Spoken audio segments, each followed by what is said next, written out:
This warehouse that you see here was built just for Yeezy. You see there on the line, you'll see the One t-shirt, the Vultures merchandise, the print machines. This had to be scaled 100x overnight. So we hired hundreds of employees to do 3 shifts. We had morning, night, and graveyard. There was just so much that went wrong with sending the wrong packages. Some employees were stealing. There was just so much that gone wrong, but we did what we could with the time frame we had, and at the end, we got it done. All right, well, before I start, I'd appreciate, I hate to be the guy, but if you take any photos, please don't share this outside of this room. A lot of the stuff I'm about to share has never been put public. I don't want some of these images to be on Reddit or some of the Yeezy forums, so if you guys could just keep any of the stuff to yourself in this room, it'd be awesome. I'm gonna start with who am I? And if I see it on Reddit, I know it's from this room because a lot of this stuff hasn't been anywhere. Deal. To that, there is a community of hundreds of thousands of kids and maybe adults on Reddit that just worship Ye, so that was one of my big enemies throughout this whole process. All right, so in 2017, you'll see on the left, I started my entrepreneurial career on Upwork, freelancing. And if anyone has either hired or worked with somebody on Upwork, you guys will know that probably the worst and most difficult and cheapest clients I've ever had in my life. This will prepare me later for having difficult clients. Fast forward 7 years later, I have a team of 30 engineers who focus on systems integrations inside of Shopify and Shopify development. All right. So as you can see here, me and Ye, you can see he's really excited to meet me in person. This is important because everything in my career for those 7 years prepared me for the roller coaster that I was about to experience. We've white labeled for design agencies, we've white labeled for SEO agencies, we've worked with performance marketers to set up the proper server-side tracking with events. So everything up until this moment really prepared me for the whirlwind roller coaster that was about to happen. Everyone always asks me, and I'm sure you guys are wondering, how did Ye find me, some Latino kid out of New York? If you look at the screenshot here, it is a book call from Bianca Sensori. It was done through my regular website funnel, booked on Calendly. If you guys don't know, and I didn't know at the time, Bianca Sensori was the head of architecture at Yeezy, an extremely intelligent and competent woman who is now Ye's wife. So you might know her as she's very provocative in the way she dresses. I'm sure that's for PR, but that's how you might know her. So I ended up on the Zoom call on December 18th. I thought it was a scam, and when she didn't show up on the Zoom call, it confirmed that it was a scam. But me being the sales guy that I am, I followed up with a text message, a voicemail, and an email. On December 27th, I get a text from Bianca. What you're seeing here is a screenshot from Bianca to Ye saying, why don't you just cold call this Shopify guy? I'm glad that I texted her. I'm glad I left a message because she was able to save my number to her phone. And when the emergency hit, she just sent it to Ye. And the text I received was, hey, my husband would like to speak to you. And from one day, right in a couple of minutes, I was on FaceTime with Ye, formerly known as Kanye West. And he was really frustrated that the launch of his website didn't generate the revenue he wanted. He felt that everyone that had launched the website was really not an expert at what they were doing. He asked me if I can help. I said if I had access to the back end of Shopify, I'd be able to come up with some sort of plan. In 30 minutes, I found a ton of low-hanging fruit, which I'll go through later.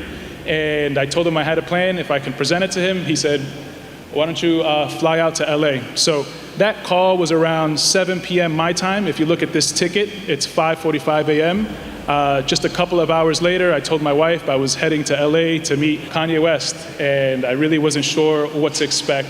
All right, so on the flight, I prepared a 90-day plan, and I'll go through that later. But most importantly, I think what I was hired to do was be the e-com manager for Yeezy. Later on, my job metastasized into a lot more in managing external vendors, managing proposals, managing, there's always some sort of project that Ye has going on, and I was reviewing the code with my team and looking through the stuff. On the right-hand side, what you'll see is the Yeezy Pod, which was the hero product after the launch with Adidas. This was his first sneaker.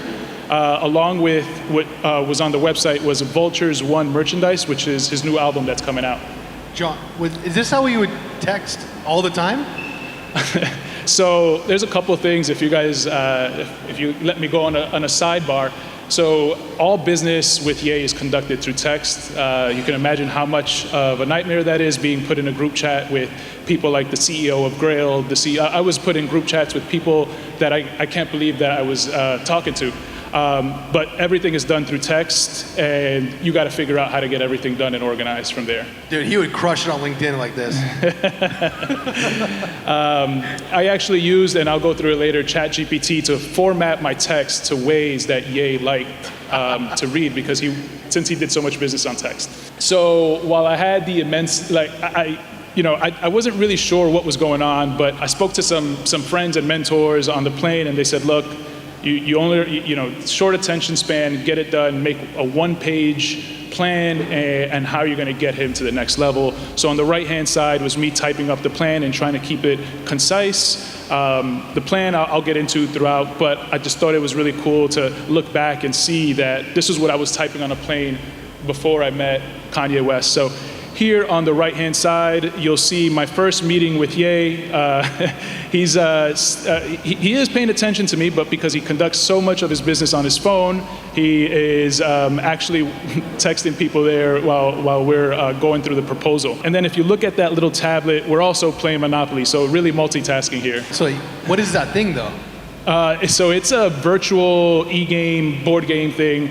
And quick story, the second I met him, he hands me this tablet and he says, we're going to play Monopoly and talk business, John. Can you set this up for me? And I said, yeah, I usually set up the TVs and stuff for my family. I'm the tech guy of my family. And he looked me straight in the eye and he said, you're the tech guy for my family now. So, all right, with that being said, on the left-hand side was the actual plan that I drew up. So the slide is going to show it a lot more simplified, but it's just really organizing the whole tech stack and actually having so what I had to start with was a Shopify site, Yeezy.com. I had millions of emails. These emails came from his partnership with Adidas, his partnership with Gap. They came from concerts. One thing to note is that these emails were not warmed up. Not one email was ever sent from Yeezy.com. So that was something that would come to something that I had to solve. I had a manufacturer, which was Los Angeles Apparel, based out of Los Angeles.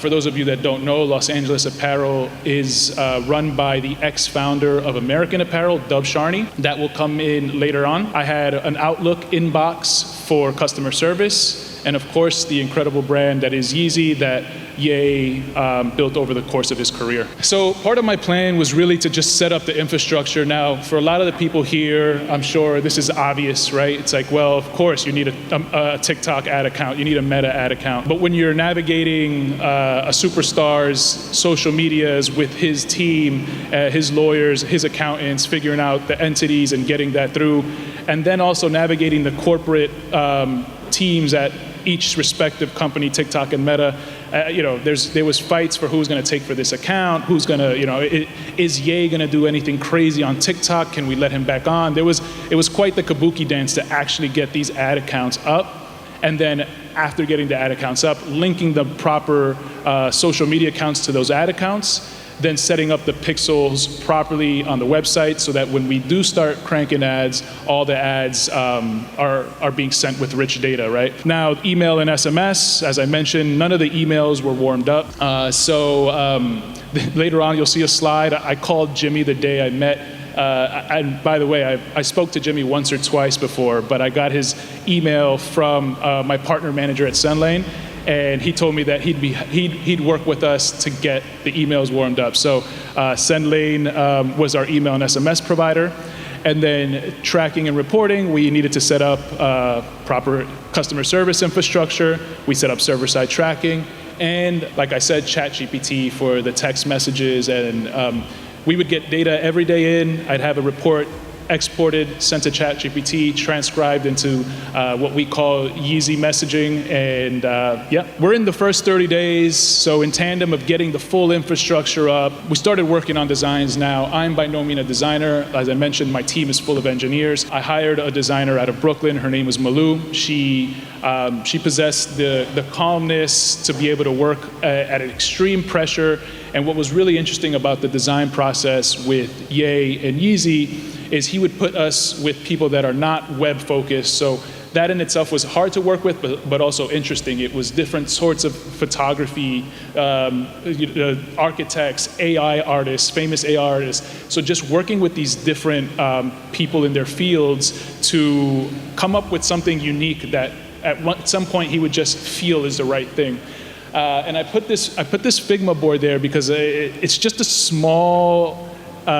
If you scroll for 10 seconds, you probably wouldn't get through all the designs and concepts we made. So Ye being a designer, along with building the infrastructure, this was definitely one of the more stressful parts. 30 days passed, we're going through this, and then on February 7th, I get a call from Bianca and Ye, and they say, you need to come back out to LA ASAP. We're thinking about launching Vultures 1 February 10th, and we have a Super Bowl ad lined up for February 11th. We need the site launched, ready, and shot for February 11th. So this was my face, realizing I had 3 days to get a full website up with shooting the products, shooting the models, design done, and developed into a Shopify theme. Some of you guys run agencies, you know this can be a 6-month process, a year process, but I had 3 days. There was 2 sets of designs. There was really avant-garde design-focused designs, and then there was e-com focused designs. And while Ye really loves design focused,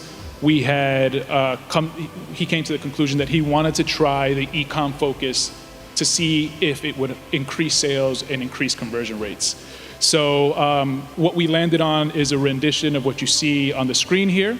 And if you were to hover over any of these models, they would do a complete 360. And I think, it was maybe 3 to 4 clicks to get to checkout. So it was really minimalist the way Ye likes it. Some of the things, like, believe it or not, the size guide, the cart, all those things, we really had to fight to get on there, because if this could have been almost nothing on the page, Ye would have preferred it. So here, just to share the full process, so I'm nailing in how difficult this is. We're shooting the models in this 360 machine, and this 360 machine made 16 stills while the model sat in there. And right next to this machine was an editor. The editor would, as soon as this shot was done, take the editing to the 16 stills, and right next to that was Malou, the designer, designing, taking the pieces from the photographer, and then right next to that was myself working with 3 of my developers building the theme. And then on the right-hand side is stylists and a bunch of other stuff. So we get the site up, and this screenshot, I'm gonna frame it. I haven't framed. I promised Ye I would frame it and send it to him as well. This was, if we looked at this like a roller coaster, this was the top of the roller coaster. And I launched the site, and he told me, who told you to put that product with the number 1? This was like his hero product for the concert. Who told you to put that product up for $80? The truth is, I just put it up because everything else on the website was $80. The t-shirts. And he was really frustrated by that. He said, I'd call you right back, hung up. Sent me a text and said, send me every product on the website and the cost. And what you see here is the copy paste of what I sent him at midnight at 5 in the morning, saying everything is $20. And like I said, everything is really militaristic. You see my response, understood. A couple seconds later, everything is $20 on the website. I go to sleep because I'm exhausted. I wake up 3 hours later, and the site is absolutely ripping. We're at $200,000 at 8 a.m. When I tell you that you could not, the orders just were coming in so fast that you couldn't click in the order button on Shopify. You couldn't actually, this data was not even accessible to hours later. All the reporting tools I built into ChatGPT were broken. It was an incredible down of this roller coaster. What I wanted to note is the Super Bowl commercial aired later on that day, many hours later. While I don't attribute the Super Bowl commercial to the $19 million day I'm about to show you, I attribute the Super Bowl to this long tail effect of what became $80 million of sales over the course of 5 months. And because we had the right infrastructure, actually, let me not skip ahead, but the Super Bowl commercial was not the main reason of the $19 million day, but it did have this incredible effect of PR, people talking about it, marketers talking about it after. But that wasn't the OG back here. That wasn't the OG ad that wasn't gonna go live. If anybody is a Kanye fan, you know what actual went viral on Twitter, right? Does anybody not know? This was actually an individual woman running on a treadmill in slow motion in the wet tee. In the wet tank top, which was, if you put it on, it's practically see-through, you can see nipples. And I don't know for sure, but I imagine that the network didn't want to air that. So I imagine he took this phone and just recorded a Super Bowl commercial on the spot, which if you guys haven't seen the commercial after this, go look it up on YouTube. It's literally Ye just saying, go to my site. I have some shoes, Yeezy.com. And that went viral. So there it is, the $19 million day. The screenshot hasn't been shared anywhere. What you will see in the media is the text from Milo Yiannopoulos, another very controversial figure. The reason he sent this text, which is a text I usually sent, is because I was so exhausted. I told everyone I was going to go to sleep, and he said that he would take the text. If I would have known this would have hit the media, maybe I would have stayed up to send that text message. Yeah, right? Okay, so, after this, there's so many articles. I just pulled one up quickly of Kanye's genius of bringing the product down to $20, being able to set up this retargeting, getting all this customer data on what clothing what people are buying. There was just so many things that if you look up after this was really a marketing masterclass, and really lucky to be a part of it and setting the foundation for what was and what is $80 million over five months. Back to reality. The roller coaster's down. We made this money. Now we got to fulfill this stuff. And for those of you that don't know, a lot of this stuff was made to order. Well, all of it was made to order. You can only imagine 20 million in one day, and then maybe 15 the next, 10 the next. How many orders that is to fulfill, but not just by fulfilling, we also have to create the products, et cetera, et cetera. Because I was in charge of Yeezy.com, this was all my responsibility. So I'll start off with the customer service. You can imagine if you paid $200 for the Yeezy pods and then it was $20, you'd be pretty pissed. And Ye and us, we spoke about it, and the goal was to refund everyone that paid $200 the $880 so that they will be at the $20 price point. At its peak, we easily had 150,000 customer tickets. We hired 8 people full-time in LA, Los Angeles Apparel really had somewhat of a customer service base, so they helped hire, and then we hired 8 people in the Philippines to do the graveyard shift. I wish it would have went perfect, but in retrospect, we could have fixed a lot of things, but we did what we could, trying to communicate between the two parties, and getting all done was quite a dance. Now, producing the clothing, I love this photo because this photo was taken at 3 a.m. in the Los Angeles Apparel print shop. On the right-hand side is Dov Sharney, like I mentioned, the ex-founder of American Apparel. For a lot of this time, I was sleeping on the factory's compound because it was my responsibility to make sure that the products were not only being made, but also being shipped. So having a pulse on what was going on to report back to Ye and the Yeezy team was why I stayed there for so long. Not only did Dov, what he did was incredible, hired hundreds of people to work in, for you guys that don't know, it's a full manufacturer. He creates the fabric, cuts the fabric, sews the garment, dyes the garment, and then for Ye, he even printed the garment. So everything was done there. He hired hundreds of people over the course of a week, 2 weeks, all over South Central to get this stuff done. And it was incredible to see and be a part of. I was looking at him, and it was a moment when I said, Dov, do you really think we're gonna be able to get this done? And he looked me in the eye and he said, John, as long as the sun rises and I'm alive, I promise you every Yeezy customer will get their product.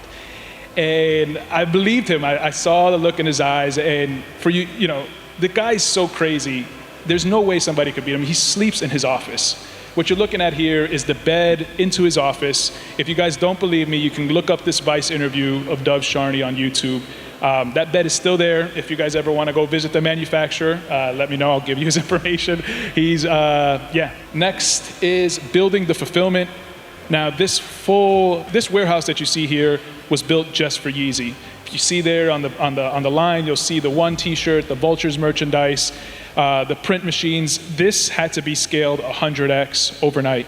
So we hired hundreds of employees to do 3 shifts. We had morning, night, and graveyard. There was just so much that went wrong with sending the wrong packages, sending, employees, some employees were stealing. There was just so much that gone wrong, but we did what we could with the time frame we had, and at the end, we got it done. So I know that I'm not a marketer, I don't pretend to be, but this is the long tail effect of what I was talking about with having the proper infrastructure set up and having a brand like Yeezy and the rich data that we got from server-side tracking. So these two ads are two of the most popular ads. The bottom one is Ye on a podcast saying that he's something of a Robin Hood. He wanted to take the luxury designs from Balenciaga and all these luxury brands and bring it down to the price point that everyone could afford. So this ad performed ridiculously well.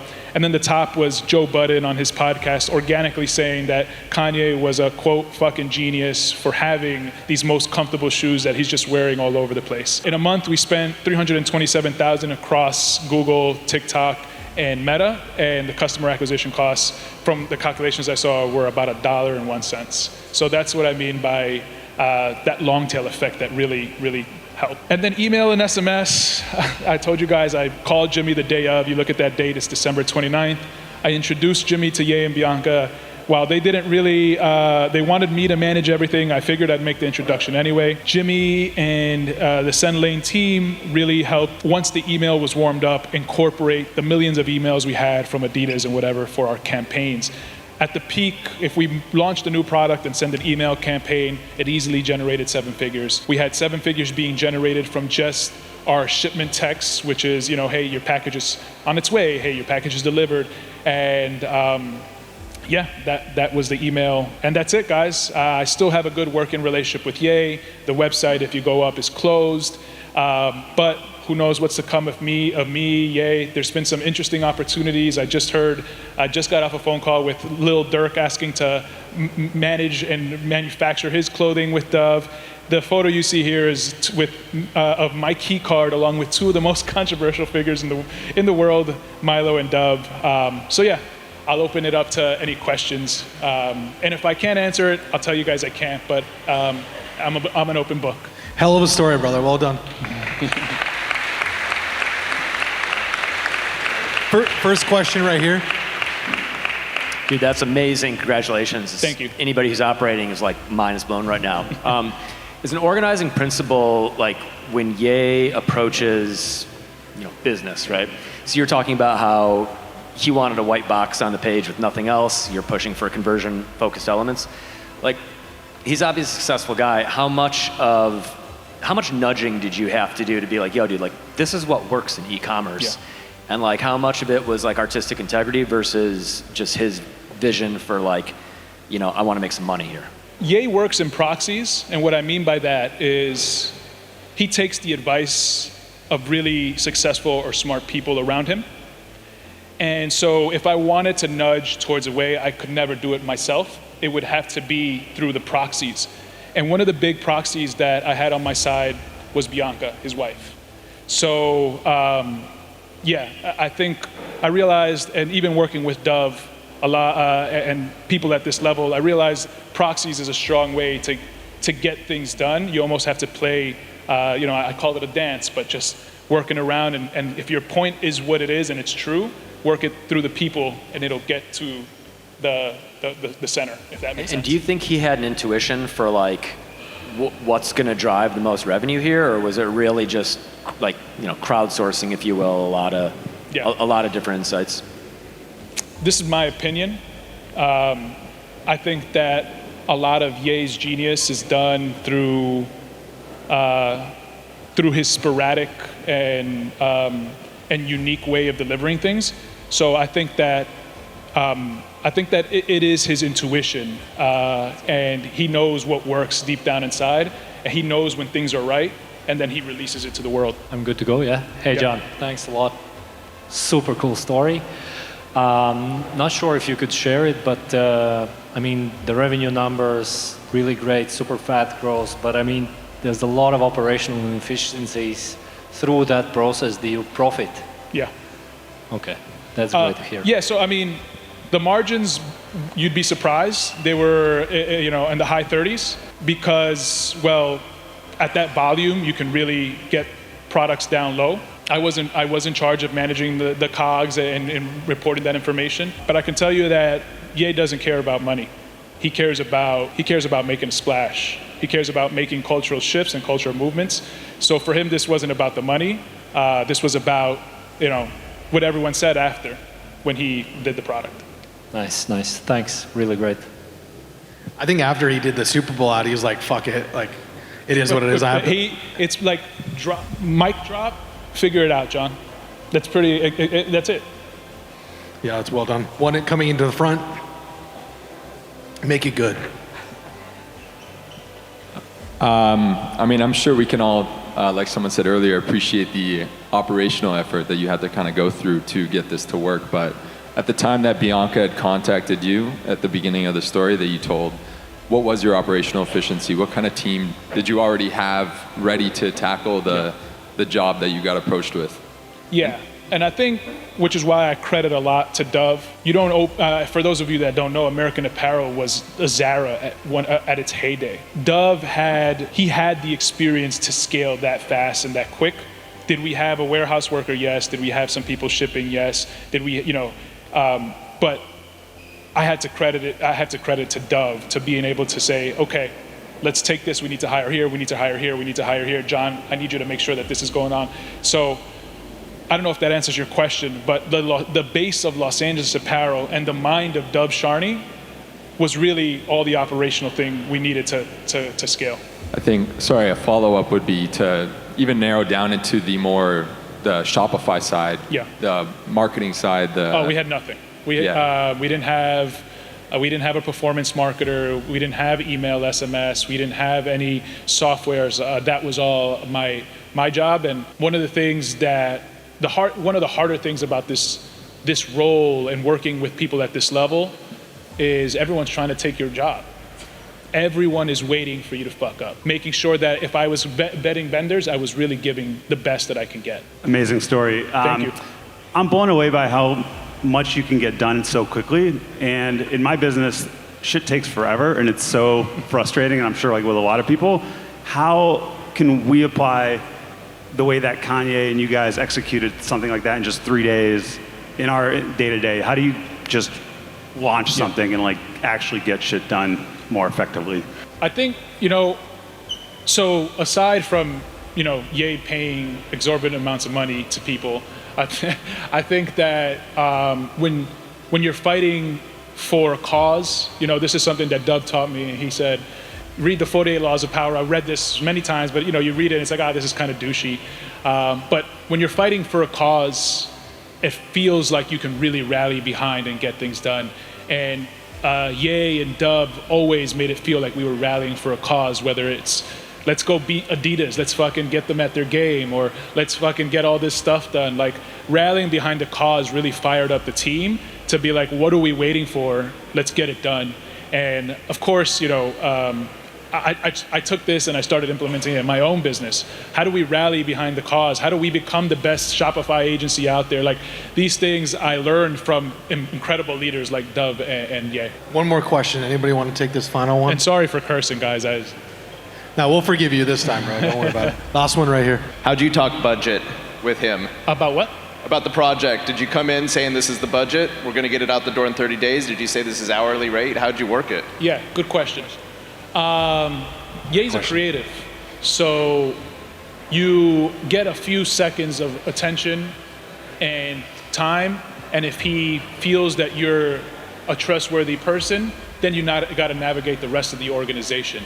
So the rest of the organization was the attorneys, the CFO, Dove was head of production, all of that I had to navigate and try to understand. So to answer your question, all he needed to know on that meeting was if I was trustworthy and if I had a plan worth talking about, and then he threw me into the pool. Go talk to my people and figure it out. Brother, thank you very much for that hell of a story. Thank you, guys.